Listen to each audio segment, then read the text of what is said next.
Hi everyone, Tom Rogers from Ukestra. In the days of COVID, and we're kind of missing each other, and we're missing out on a lot of the stuff we normally do. So I decided I'm going to record this video of a workshop I was going to do with you guys here. I don't know if it was May or June, somewhere in there. Anyway, I figured no reason I can't record it, put it out on the page, and everyone can hopefully pick up some good tips from this. So, welcome. And our topic for the day is tips for a better performance. Okay, this doesn't necessarily mean you have to go out and perform in front of an audience. Maybe you're just doing it in front of your family or your kids or your spouse, and they all go running away from you one way or another, but hopefully not. I know my wife periodically, when I'm trying to learn a new song, she'll sit there and screw up her face and go, "Oh, that's not right, Tom, you don't have it right." And yeah, it takes me a while on some songs, unless it's something I've heard a lot before. Anyway, so I've got 10 tips for you here on ways to improve your performance. And some of it really relates directly to, how you're playing. Some of it is just other things you may not have ever thought about. So let's get started. Tip number 1. Okay. Let's say you're out performing or over at Holman Gardens or something or other like that. Number 1 tip, in my opinion, is relate to your audience. If you just get up there and you just go, "Okay, let's go. We're gonna hold each other up. We're gonna lift each other high." Did you just relate to your audience? Probably not. So let's do this. Introduce your songs. Introduce yourselves, kind of like I just did as we started this out. Tell them something about the song. Okay, make it a little personal. So the song I'm going to be using here for this demo on improving your performance is a song called "Hold Each Other Up." This is written by Kathy Fink and Marcy Markser. They're 2 Grammy Award winning musicians. I had the opportunity last year at the Manuka Ukulele Band Camp to meet them and chat with them at lunch and take some classes from them. Very, very good performers. This is a song they just wrote, maybe 3 months ago in the middle of the COVID. It's called "Hold Each Other Up." Okay. Okay, now you've told them something about the song, what it means, and all that. And I said, okay, you just relate it to your audience a little bit. It may not be about the song. It may be a little story about yourself that they might find interesting. So that was tip number 1, relate to your audience. Tip number 2, I am very bad about this. If you're doing the song here, and you're going, "We're gonna hold each other up. We're gonna lift each other high." Mm-hmm. Was that really good? No, it really doesn't have a whole lot to do about playing there. It's smile. We're gonna hold each other up. We're gonna lift each other high. Love each other better than before. Would you agree that's better? I think it is. And I'll guarantee you a lot of times I don't realize I'm doing this, and it just doesn't look that good. So smile. Easy. Strange life, sometimes it's harder to do than you might think. Okay. Tip number 3, practice exactly the way you perform. Okay, if you're going to get out there and you're going to go perform it, and you're going to be performing it standing up. Practice it standing up. I can't believe how many times that I get out there and I just have a terrible time because I'm, you can see right now I'm sitting in my easy chair here, and that's usually the way I practice. And, sometimes I stand up and I go, okay, I'm trying to hold on to this thing. Oh, darn, I can't quite get my fingering right. And it's just a different position. If you're using a strap, make sure you're using the strap. So do it exactly the way you're going to do it. The other thing that I tend to find sometimes is, and we'll talk about this a little more in just a little bit, is that sometimes I find that I'm not projecting as well as I should. I'm very quiet and all that. And when I get with another group of people and do something, and all of a sudden I realize they're trying to follow me on a song, it may be a song they're not familiar with, and just checking to make sure I'm recording there. Don't want to have to start all over again. And sometimes I get there and I find out, oh, for some reason I can't project enough to get it out so that they can hear it. And that happens to me quite often. Those of you who've been with jams for me how to bring a new song, yeah, sometimes I can't hear you, Tom, can't hear you. Which brings you to a couple of other things. Step number 4, don't drown yourself out. Okay. I've seen people do this. You go, let's see, let's get it right here. We're gonna hold each other up. We're gonna lift each other high. I don't know if I did that very well, but sometimes you can play so loud that you drown yourself out and the audience can't hear you. I know I go to the theater down Spokane Civic Theater or any of the theaters, and a lot of times the orchestra will be so loud that you can't understand what the vocalist, the person singing the song, is singing. So you kind of miss out on part of the play. So be mindful as to how loud you are playing your instrument compared to how loud your voice is. Okay, so that was tip number 1, 2, 3, 4. Don't drown yourself out. I know I had my group that does kind of country, folk, bluegrass, and all that. Gal had this song, and she had this big dreadnought guitar, and they're loud. And she was doing this song, and I couldn't hear her, and she was having a little bit of pitch problems and things like that. And what I finally concluded is she was playing that guitar so loud she couldn't even hear herself. And so I suggested to her, okay, don't play your guitar quite so loud. So she tried it, and I go, wow, all the difference in the world. Her pitch improved because she could hear what she was doing as well. And you may have watched America's Got Talent. You notice that they get up there at the live performances and they've got an earpiece in. They've got something doing a feedback so they can hear themselves. So be careful not to drown yourself out. Another one is make sure you select the right key. Okay, so often we got the yellow book or the blue book, and there's a key that's there, and you say, oh, well, that's the gospel, we have to sing it in that key. No, you don't. Okay, there's a lot of songs in the yellow book and blue book in a key that I just can't sing the songs very well. It gets too high, it gets too low. So if you've got the ability to, where is it here? You can play with the song a little bit. It's not a bad idea to invest in a capo. Okay, this is my favorite one that I use. And say you've got a song that,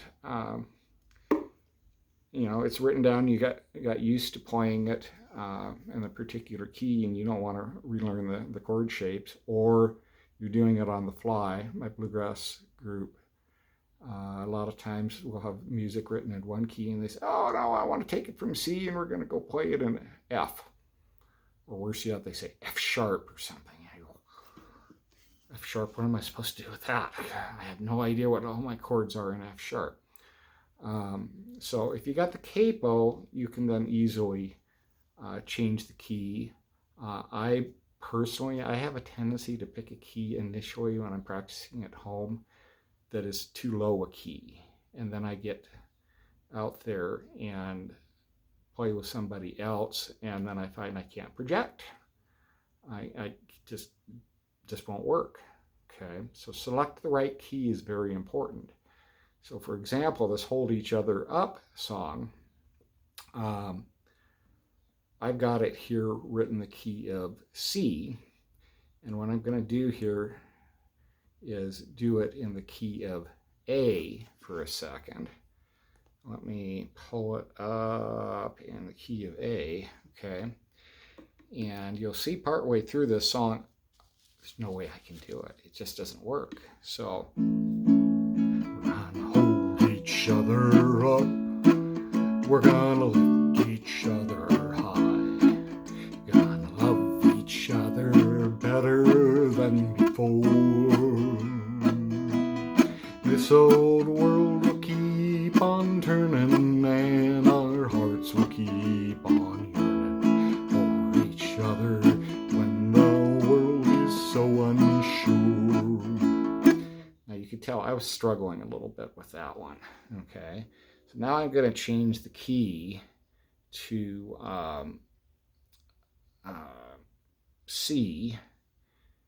Actually, I'm going to change it up to D. This is what I finally concluded I do better with. So, we're going to hold each other up. We're going to lift each other high. We're going to love each other better than before.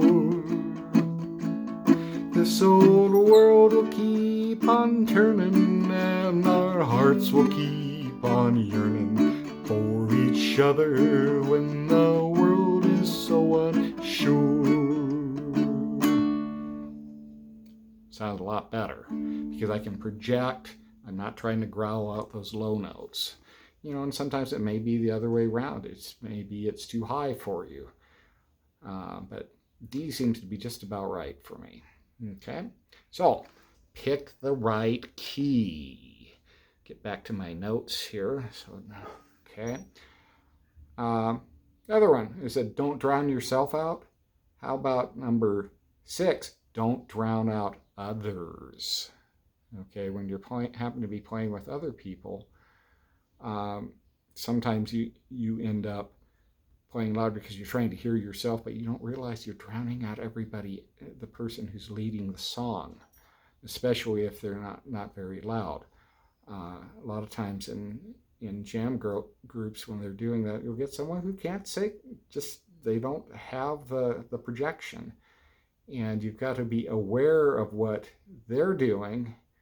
And if you can't hear them, obviously, probably nobody else is going to be able to hear them. So if you've got someone who's quiet, or even someone who isn't that quiet, be aware of how loud you are in relationship to them. And this is particularly important if you don't have a mic or something or other like that to help the person out. So don't drown out others. Be listening to others and what they're doing. Okay. Another one is vary your strum. This is 1, 2, 3, 4, 5, 6, 7. Number 7, vary your strum.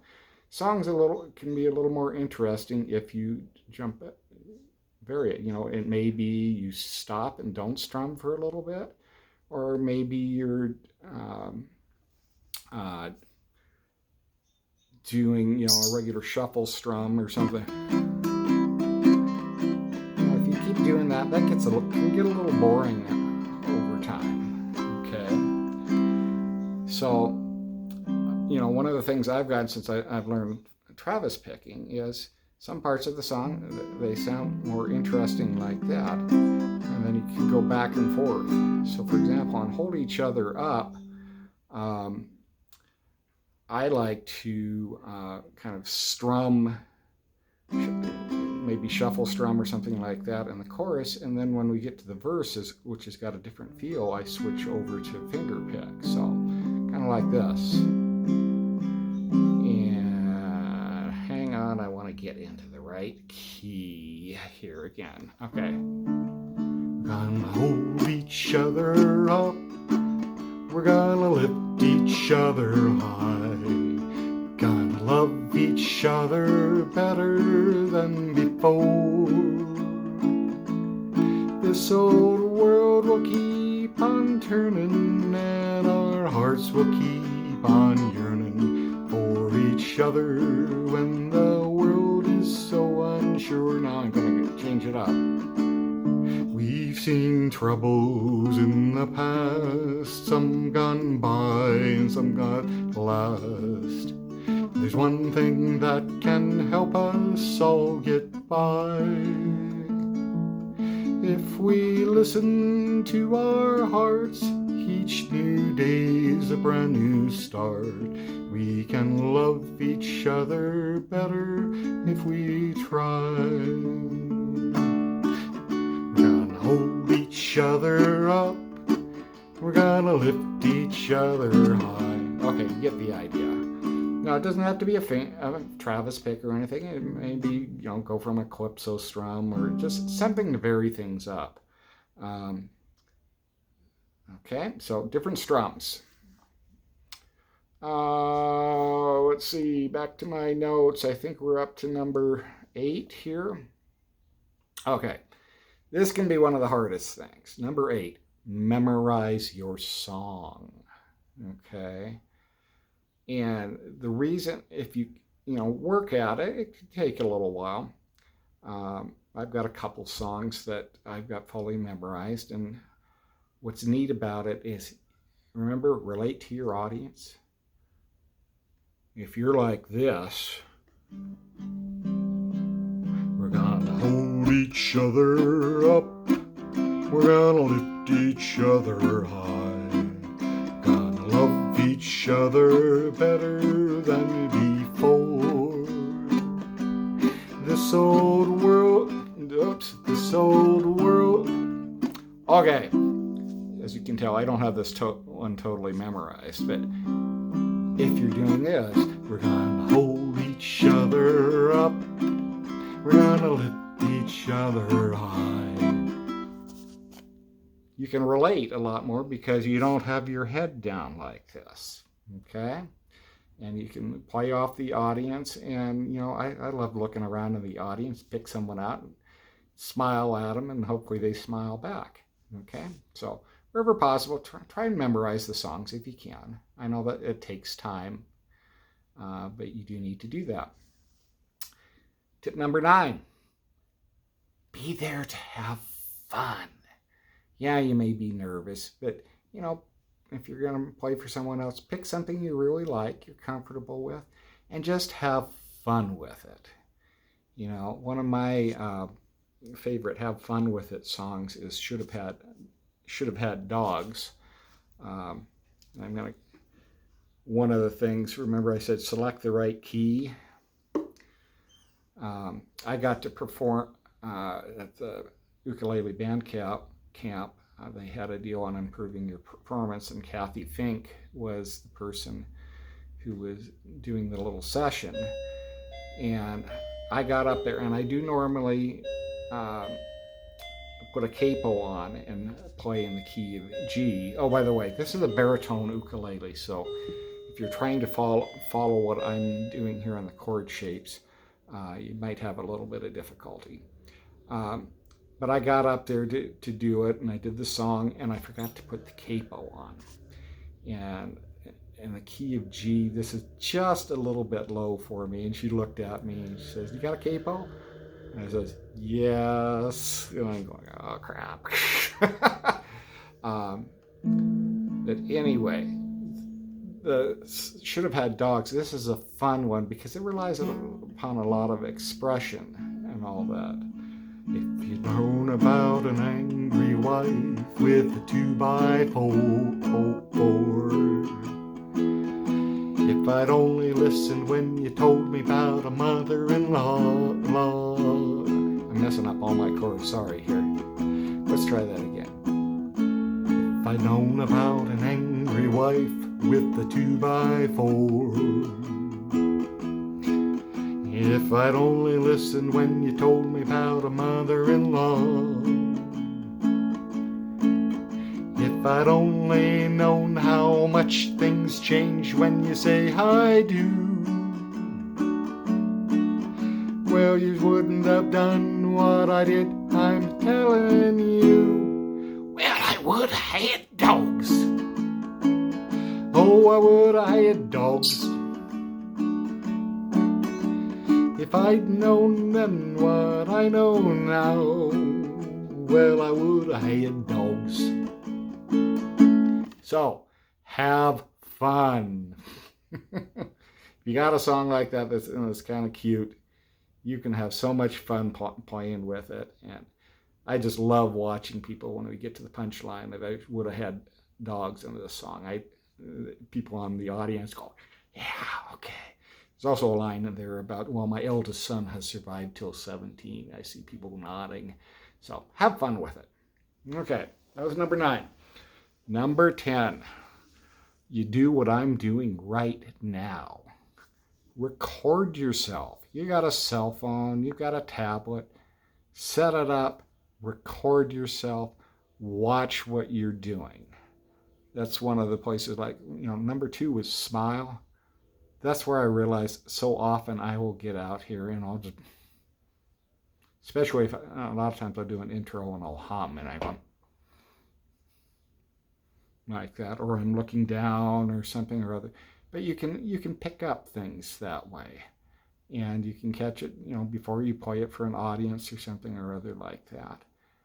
And what's funny about it is you record yourself. Sometimes you get nervous. It's almost as good as being in front of an audience. And I think it helps you gain some self-confidence in what you're doing. And also spot the little things you don't realize you're doing. It's kind of funny. I always remember I was a lifeguard at a swimming pool, terrace view pool out in the valley when I was in college. And we got into a deal where we were teaching it to this gal and I both juggled, and we taught everybody in the place how to juggle, including the swim aids and things like that. And I was watching the gal, her name was Dawn, I believe, and she would juggle, and she had no idea she did it, but she would sit there as she was juggling, going, and we called her on that. She says, I do. And all that. So she became aware of it. Didn't stop her from doing any more juggling and all that. But anyway, record yourself, and you'll find out a lot of things that you may be doing that you can work on to improve your performance. So that was 10 tips for a better performance. We'll just run down them real quick. Summarize. Number 1, relate to your audience. Tell them a little story. Tell them about your song. Number 2, smile. Get that smile out there. Be careful not to over smile, though. That looks a little strange. But anyway, try not to frown.